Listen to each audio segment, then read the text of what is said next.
Hello again, Peabody here. Today, Sherman and I are going to visit a gym. The YMCA's?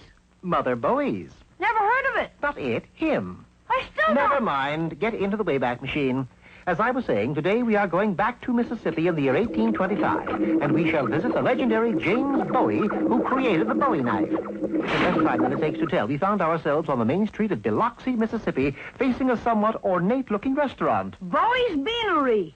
Golly, I didn't know he owned a restaurant, Mr. Peabody. Neither does he, evidently. There he is over there, sitting on the curb. What are you doing out here, Mr. Bowie? Gets pretty lonesome in that there restaurant all by myself. What about your customers? What's a customer? Someone who eats your food. No one eats my food. He took us inside the deserted establishment and led us to a table on which sat a huge 4-pound, 2-inch thick porterhouse steak. Mind if I take a bite, Mr. Bowie? Not at all. I'll cut you off a hunk. We stared in horror as Bowie produced a large bore revolver and pumped 6 shots into the steak. Look, Mr. Peabody, he didn't even dent it. This didn't bother our host, for he then picked up a large battle axe and deftly cut the table in two. But not the steak. Now you see why nobody eats here. They can't cut the steaks. I'm as good as room. Have you tried a knife? Oh, I wouldn't take the coward's way out. No. I mean, have you tried a knife on the steaks? Sure, but they just up and break. Watch.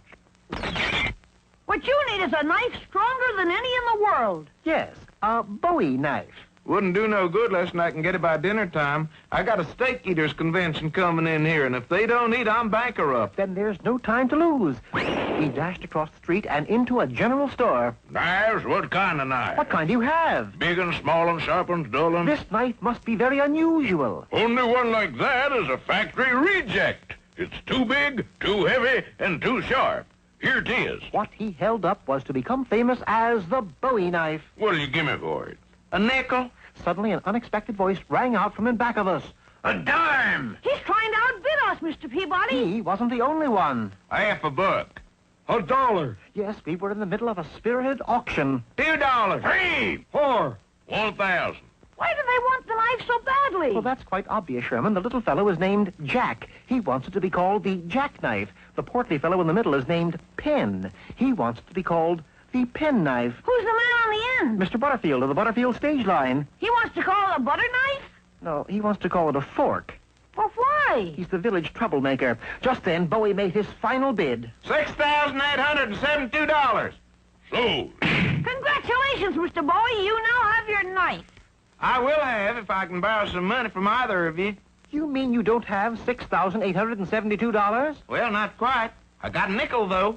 That means we have to raise $6,871.95. And we didn't have much time, for a glance out the window revealed the Steak Eaters Convention was already entering Bowie's restaurant. Golly, Mr. Peabody, we got 2 minutes to get the money. Just enough time, for next door to Bowie's Beanery was the Biloxi Bank. In front of it were 3 horses with their motors running. That could mean but one thing, a holdup. Mr. Peabody, you're going in the wrong direction. The bank's over here. There was no time to explain. I made tracks to a schoolhouse on the edge of town. Seconds later, the robbers emerged from the bank, got on their steeds, and took off, going right past the schoolhouse.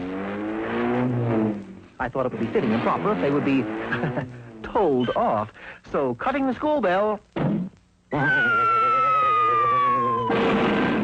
Neatest job outlaw catching I ever saw.